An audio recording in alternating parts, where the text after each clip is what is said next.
तो दोस्तों आज के इस वीडियो में हम बात करेंगे कि कॉलम के ड्राइंग को कैसे रीड करते हैं। स्ट्रक्चरल ड्राइंग जो रहता है हमारा कंसल्टेंट की तरफ से जो ड्राइंग आता है, जिसमें स्टील का डिटेल दिया होता है, कॉलम का साइज़ दिया होता है, रिंग का साइज़ क्या है, स्टील का डाया क्या है, बहुत सारे डिटेल्स दिए होते हैं कॉलम में। तो यहाँ पर ये हमारा ड्राइंग है कॉलम का। यहाँ पर जनरल नोट्स दिया हुआ है। सबसे पहले जनरल नोट्स को रीड करना चाहिए कि उसमें क्या क्या पॉइंट्स दिए हैं वो हमको रेफ़र करना है। ये सारे पॉइंट्स को कंसीडर करते हुए हमको एग्जीक्यूशन करना है साइट पे। जैसे कि यहाँ पर नोट्स में दिया हुआ है कि ये ड्राइंग जो एमएम में है और ये आर्किटेक्चर ड्राइंग के हिसाब से बनाया हुआ है। फिर थर्ड पॉइंट है, अगर ये ड्राइंग में और आर्किटेक्चर ड्राइंग में कुछ भी इशू आता है तो पहले ही कंसर्न रेज करना है एग्जीक्यूशन से पहले। और जो इसमें स्टील यूज़ हो रहा है वो FE 500 ग्रेड का स्टील है, और सीमेंट जो इसमें यूज़ होएगा कंक्रीट में, उसका जो सीमेंट का ग्रेड होगा वो 53 ग्रेड का सीमेंट होगा, ऑर्डिनरी पोर्टलैंड सीमेंट। और यहाँ पे मशीन मिक्स कंक्रीट का यूज़ करना है, M50 ग्रेड का कॉलम में और M40 ग्रेड का स्लैब में कंक्रीट यूज़ करना है। फिर कॉलम का स्पेसिंग जो दिया है, क्लियर कवर, वो हमारा ग्राउंड फ्लोर के नीचे का जितना भी रिटेनिंग वॉल हुआ या राफ्ट हुआ और कॉलम हुआ, उसमें जो भी हमारा क्लियर कवर आएगा वो 50 mm है बिलो ग्राउंड लेवल, और ग्राउंड के ऊपर जो है 40 mm का कवर आएगा। फिर यहाँ पर लिखा है कि कवर का जो ग्रेड होगा वो सेम होना चाहिए, अपना कंक्रीट के ग्रेड के हिसाब से सेम होना चाहिए। और मैक्सिमम डायमेंशन ऑफ रेक्टेंगुलर, मतलब वन टाइम में हमको 3 मीटर तक का ही कास्टिंग करना है कॉलम का, उससे ज़्यादा हाइट का कास्टिंग नहीं करना है। और यहाँ पर जो है ये LD का लेंथ दिया हुआ है, 10 mm के लिए कितना LD लेंगे, डेवलपमेंट लेंथ जिसको बोलते हैं। 10 mm का बार है तो 440D के हिसाब से हमको यहाँ पर पूरा LD दिया हुआ है M40 ग्रेड के लिए।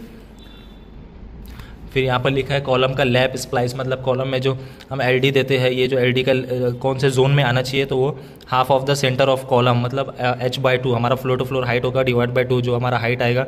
फॉर एग्जांपल हमारा 3 मीटर का अगर फ्लोर टू फ्लोर हाइट है तो 1.5 मीटर के जोन में हमारा ये लैप आना चाहिए स्टील बार का। और यहाँ पर लिखा हुआ है कि 25 mm के डाये से अगर ऊपर का बार यूज़ कर रहे हैं हम, 32 mm 40 mm का स्टील यूज़ कर रहे हैं तो वहाँ पर कपलर यूज़ करना है, वहाँ पर हमें LD नहीं यूज़ करना है। और यहाँ पर लिखा है रेनफोर्समेंट शैल बी टेस्टेड, मतलब जब भी हमारा नया स्टील साइट पर आता है तो उसको पहले टेस्टिंग करके लेना है। अगर वो टेस्टिंग में पास होता है तभी जाकर साइट पे उसको यूज़ करना है। और जो हमारा कंक्रीट का क्यूब जो हम कास्ट करते हैं 7 दिन पे, 14 दिन पर, 28 दिन पर टेस्ट करते हैं, उसको भी वो कॉन्ट्रैक्टर, बिल्डर और क्लाइंट की रिस्पॉन्सिबिलिटी है। मिक्स डिज़ाइन अप्रूव करना है पहले कंसल्टेंट से कि हम मिक्स डिज़ाइन जो बना रहे हैं कंक्रीट के ग्रेड के लिए वो मिक्स डिज़ाइन ओके है या नहीं, वो पहले कंसल्टेंट से एक बार अप्रूवल लेना है। तो ऐसे बहुत सारे जनरल नोट्स रहते हैं जो कि हर ड्राइंग में मिलेंगे।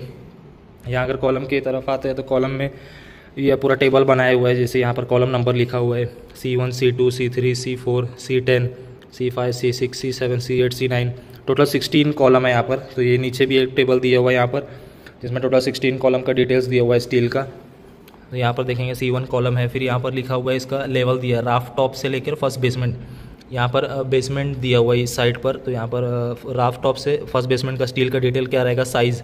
C1 कॉलम का साइज़ यहाँ पर लिखा हुआ है 400 बाय 2350, ये कॉलम का साइज़ है, विड्थ है, और ये लेंथ है कॉलम का। फिर स्टील का डिटेल इसमें क्या दिया हुआ है, ये 25T मतलब 25 डाया का स्टील है और 36 नंबर्स प्लस 20 डाया का स्टील आएगा 16 नंबर्स। तो ये स्टील का डिटेल दिया हुआ है। ये कॉलम में ये 2 टाइप का स्टील लग रहा है, 25 का भी स्टील लग रहा है और 20 का भी स्टील लग रहा है। फिर ये एक एंड जोन दिया हुआ है यहाँ पर। ये एंड जोन जो है वो यहाँ पर दिखाता हूँ, C1 कॉलम में एंड जोन किसको बोलते हैं। तो ये अपना C1 कॉलम में स्टील कहाँ पर कैसे कैसे प्लेस करना है, रिंग को कैसे प्लेस करना है, इसके लिए यहाँ पर एक प्लान में दिखा हुआ है। तो ये C1 कॉलम है। और जो 900 था एंड जोन वो ये है, एक जो बॉक्स रिंग, ये रिंग का जो साइज़ होगा ये 900 और ये रिंग का साइज़ होगा वो 900। तो यहाँ पर सारे रिंग का भी डिटेल दिया हुआ है। पहले तो ये कॉलम का साइज़ हो गया 2350 बाय 400, जो कॉलम का साइज़ वहाँ पर लिखा हुआ था शेड्यूल में। फिर यहाँ पर ये मास्टर रिंग है, the T10 centre to centre, ये हमारा 10 के बार का 100 स्पेसिंग पर रहेगा, 100 सेंटर टू सेंटर। फिर उसके बाद ये मास्टर रिंग होगा, फिर अंदर स्मॉल रिंग आएगा, बॉक्स रिंग, एक यहाँ पर आएगा, एक यहाँ पर आएगा। तो इसका भी जो स्टील का डिटेल है वो 10 mm का स्टील है, 100 सेंटर टू सेंटर। फिर उसके बाद में अंदर में भी स्मॉल बॉक्स रिंग दिया हुआ है। ये अभी ये देखेंगे तो ये 8 का स्टील दिया हुआ है, ये मास्टर रिंग, और ये रिंग 10 का था, यहाँ पर 8 का स्टील दिया हुआ है। स्पेसिंग जो है वो सेम है, 100 mm सेंटर टू सेंटर। तो ऐसा 5 बॉक्स रिंग है, 1 2 3 4 5 बॉक्स रिंग है। फिर उसके बाद ये जो दिख रहा है ये स्टील को पकड़ के रखने के लिए चिपिया बोलते हैं इसको। ये 1 चिपिया, 2 चिपिया, 3 4 5 6 7 8, ये 8 चिपिया दिया हुआ है। और ऐसे में भी 2 चिपिया यहाँ पर है, 2 चिपिया यहाँ पर है। तो ये कैसे प्लेस होगा वो यहाँ पर पूरा डिटेल दिया हुआ है इसमें। ये चिपिया ये स्टील से लेकर ये स्टील तक एक चिपिया जा रहा है, यहाँ से लेकर यहाँ तक का एक चिपिया जा रहा है, फिर यहाँ पे चिपिया, यहाँ पे चिपिया है। तो ऐसे सारे हर कॉलम में स्टील का डिटेल दिया हुआ है कि रिंग कहाँ पर लगेगा और स्टील का बार कैसा लगेगा। यहाँ पर दिख रहा होगा ये जो स्टील का बार, इसमें अलग अलग टाइप का हैचिंग दिया हुआ है। तो हैचिंग का क्या मतलब है वो यहाँ पर दिया है। 25 mm का अगर स्टील है तो इस तरह का है, क्रॉस में हैचिंग है। 20 mm के बार के लिए सिंगल लाइन है, 16 के बार के लिए एक डॉट है, और 12 mm का स्टील है तो कुछ भी नहीं है उसमें, और 10 mm का ऐसा सिंबल है। तो ये सिंबल को देखते हुए हमको यहाँ पर देखना है कि इसमें स्टील कहाँ पर। ऐसे बहुत सारे डिटेल्स दिए होते हैं हर कॉलम में, सेम डिटेल से मिलेगा आपको। जैसे यहाँ पर ये डॉट जो दिख रहा है ये C1 ही कॉलम है। और एक और चीज़ इंपॉर्टेंट चीज़ है कि ये G+23 का स्टोरी का टावर है, तो यहाँ पर कॉलम का साइज़ जो है वो भी रिड्यूस हो रहा है जैसे जैसे फ्लोर का स्टोरी बढ़ रहा है। तो यहाँ पर देखिए, यहाँ पर कॉलम का साइज़ 2350/400 है, और आगे जाएंगे तो सेम ही कॉलम है 2350/300 हो जाएगा ये ग्राउंड फ्लोर के ऊपर। फिर यहाँ पर 2350/300 हो जाएगा। और एंड जोन जो था यहाँ पर 900 है, यहाँ पे भी रिड्यूस हो जा रहा है, 795 हो जा रहा है, यहाँ पे 690 हो जा रहा है, यहाँ पर 483 हो जा रहा है। लेकिन कॉलम का जो नंबर है वो सेम ही है, C1 कॉलम है सब। तो बहुत सारे कॉलम्स है जिसका साइज़ भी रिड्यूस होता है, स्टील का टायर भी रिड्यूस होता है एज़ पर फ्लोर। जब हम ऊपर जाते हैं तो क्योंकि फ्लोर का लोड कम होते जाता है ऊपर। यहाँ पर C2 कॉलम है तो इसका लेवल दिया हुआ है यहाँ पर कि -7.15, मतलब ये राफ्ट का लेवल है। ग्राउंड फ्लोर 0 है तो -7.15 पर हमारा राफ्ट है, टू -4.15 ये हमारा फर्स्ट बेसमेंट का लेवल है। तो ये लेवल राफ्ट से लेकर फर्स्ट बेसमेंट तक का ये कॉलम का डिटेल है 3700 जिसका विड्थ, और 800 का ये कॉलम है। इसका बहुत ही हैवी कॉलम है। यहाँ पर C2 है, ये भी C2 था, ये भी C2 है।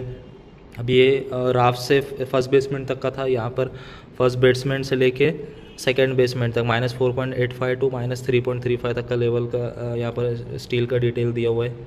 कॉलम का पोजीशन अगर दिखाऊंगा प्लान में कि कॉलम का पोजीशन कहाँ पर है, ये पूरा स्टील का डिटेल हो गया कॉलम का पोजीशन। अगर फ्लोर प्लान का ड्राइंग देखेंगे तो यहाँ पर ये कॉलम का पोजीशन इसमें दिखेगा। यहाँ पर C1 कॉलम है, ये C1 कॉलम, ये C2 कॉलम, फिर यहाँ पर ये C3 कॉलम है, ये C4 कॉलम। ये हमारा आर्किटेक्चर ड्राइंग का प्लान है। इसके लिए यहाँ पर सब मल्टीपर्पज़ रूम है, लिविंग रूम है, बेडरूम है, ये टॉयलेट एरिया, ये हमारा टॉयलेट एरिया है, ये किचन है, ये बेडरूम है। इसके लिए यहाँ पर ये बालकनी है, 3 बालकनी है यहाँ पर।